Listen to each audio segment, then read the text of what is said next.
অনেকেই ধারণা করেন কবিতা আবৃত্তি করা, কবিতা লেখা, গান গাওয়া, বিভিন্ন ধরনের স্টেজ প্রোগ্রাম করা বা বিভিন্ন আনুষ্ঠানিকতা, এগুলির নাম হচ্ছে সংস্কৃতি। তারা এও ধারণা করে ওই যে নৃত্যকলা বা বিভিন্ন কলার যে উদ্যোগ, এগুলি হচ্ছে সংস্কৃতি। এটা ভুল। সংস্কৃতি হচ্ছে মানুষের জীবনাচার, মানুষের পোশাক, আশাক, প্রথা, এমনকি ধর্মীয় আচারও সংস্কৃতির অন্তর্গত। আর আগে যে কথাগুলি বলেছিলাম যে ওই যে বিভিন্ন ধরনের আনুষ্ঠানিকতা, এগুলি হচ্ছে ওই সংস্কৃতি প্রকাশ করার একটা মাধ্যম। এইগুলি কখনোই সংস্কৃতি না। সুতরাং যারা এই মাধ্যমকে ব্যবহার করে বলে যে আমরা সংস্কৃতি করি, এই কথাটা আসলে ঠিক না। জনমানুষ যেটা ধারণ করে, জনমানুষের যে আচার আচরণ, জীবনযাপন পদ্ধতি, প্রথা, ঐতিহ্য এবং তাদের যে ধর্মীয় বোধ, এই সবগুলি মিলিয়ে তাদের পোশাক, আশাক, বাসস্থান বা থাকার ব্যবস্থা, সবগুলি মিলিয়ে সেটাকে আমরা সংস্কৃতি। এখান থেকে আমরা বের করে এনেছি হচ্ছে জনগণের সংস্কৃতি তত্ত্বটা। অর্থাৎ সেই ব্রাহ্মণ থেকে শুরু করে হাজং পর্যন্ত, মুচি পর্যন্ত, অথবা সেই সৈয়দ বংশের লোক থেকে শুরু করে একবারে নিম্নবর্গের কৃষক পর্যন্ত মানুষ যেটাকে কমনলি গ্রহণ করে, সাধারণভাবে গ্রহণ করেছে বা পালন করে, সেটাই হচ্ছে সংস্কৃতি, জনগণের সংস্কৃতি। এর বাইরে যেগুলি আছে সেইগুলি হচ্ছে ভিন্ন ভিন্ন গোত্রের বা গোষ্ঠীর সংস্কৃতি, জনগণের সংস্কৃতি না। যাই হোক, আমি আগে যে বইটা লিখেছিলাম সেই বইটার নাম ছিল জনগণের ঐক্য এবং সাংস্কৃতিক বিপ্লবের আকাঙ্ক্ষা। এই বইটি লেখার পরে মনে হইল যে আমার এই কথাগুলি অসম্পূর্ণ। এই জন্য আরো কিছু প্রবন্ধ আমি লিখলাম। লেখার পরে যে বইটি হইল সেটা হচ্ছে সাংস্কৃতিক কেবলার সন্ধানে। সাংস্কৃতিক কেবলার সন্ধানে। এটা ওই অসম্পূর্ণ বিষয়গুলিকে একটু সম্পূর্ণ করার চেষ্টা করেছি। আসলে আমি ভাবছিলাম এই দেশে একটা ঐক্যের সংস্কৃতি আমরা যাতে চালু করতে চাই, এবং এই ঐক্যের সংস্কৃতিতে কোনো বিভাজন যাতে না থাকে। ধরেন, আমরা চাই বা না চাই, এই দেশে একটা শ্রেণী ধর্মীয়ভাবে তাদের উত্থান ঘটেছে, যে কৌমি ধারা যেটাকে আপনারা বলেন। আজকের এই বাস্তবতায় আপনি কি ইচ্ছা করলেই সেই কৌমি ধারাকে অস্বীকার করতে পারবেন? পারবেন না। যেহেতু পারবেন না, তাদেরকে সাথে নিয়েই, তারাও জনগণের একটা অংশ, তাদেরকে সাথে নিয়ে আপনারা সংস্কৃতিকে অগ্রসর করতে হবে। তাহলে তাদের কোন বিষয়টা আমরা নিব, এটা আমরা একটু বোঝাইতে চেষ্টা করছি।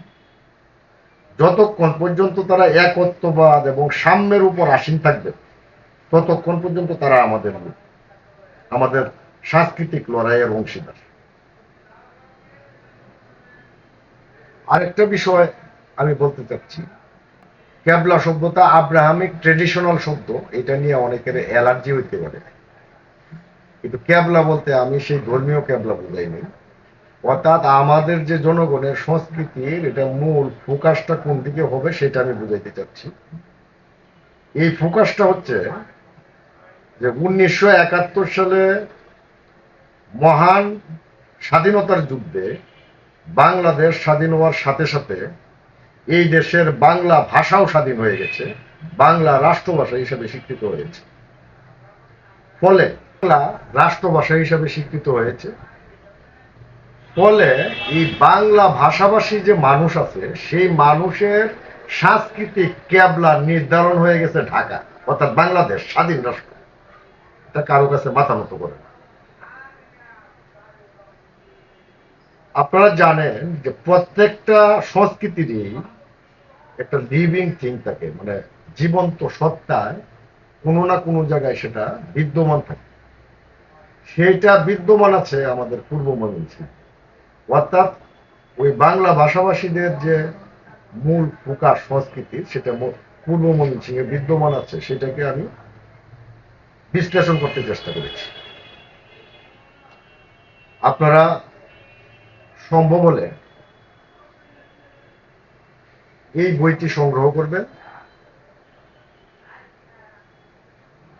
আমি যে বিষয়টা বলতে চাই যে আমাদের সাংস্কৃতিক কেবলা কোথায় সেটা আমাদেরকে নির্ধারণ করতে হবে। আমাদের সাংস্কৃতিক কেবলা পশ্চিম দিকে নয়, পূর্ব দিকেও নয়, উত্তর দিকেও নয়, দক্ষিণ দিকেও নয়। আমাদের সাংস্কৃতিক কেবলা আমাদের ভিতরেই বিদ্যমান এবং নিজেকেই নিজে আরাধনা করতে হবে। নিজের সংস্কৃতিকে আরাধনা করেই একটা সাংস্কৃতিক ঐক্য প্রতিষ্ঠা করতে হবে। বইটি প্রকাশ করেছে, তার প্রকাশক হচ্ছে মাহাদি আনাম। তার এটি ঘাসফুল প্রকাশন থেকে প্রকাশিত হয়েছে। প্রচ্ছদ করেছেন আহমদ দারবিশ। একটি চমৎকার প্রচ্ছদের বই এটি। এটি ঢাকা বাংলা বাজার থেকে প্রকাশিত। আপনারা রকমারি সহ যে কোনো অনলাইন প্ল্যাটফর্মে সার্চ দিলেই এই বইটি সম্পর্কে জানতে পারবেন। এর মূল্য ধরা হয়েছে 195 টাকা। বইটি উৎসর্গ করা হয়েছে কবি পরাগ লিচিলকে। পরাগ লিচিল আমার অত্যন্ত স্নেহভাজন কবি। সে বর্তমানে ক্ষুদ্র নিগোষ্ঠী কালচারাল একাডেমি বিদেশি পরিচালক হিসেবে কর্মরত আছেন। সেই পদটা তার বিষয় না, তার সাথে আমি যতটুকু মিশেছি, একজন সংস্কৃতিবান মানুষ, একজন সরল মানুষ, একজন জাত কবি। এবং দীর্ঘদিন পরে আমাদের এই অঞ্চলে এই পরাগ মিছিলের মতো একজন কালচারাল একাডেমির পরিচালক হয়ে এসেছেন। আগে একবার ছিলেন রফিক আজাদ। তার মধ্যবর্তী সময়ে আমরা এখানে সংস্কৃতির তেমন একটা বিকাশ করতে দেখি নাই। যাই হোক, আপনারা এই বইটি পাঠ করবেন, সংগ্রহ করবেন। সবার প্রতি শুভকামনা রইল।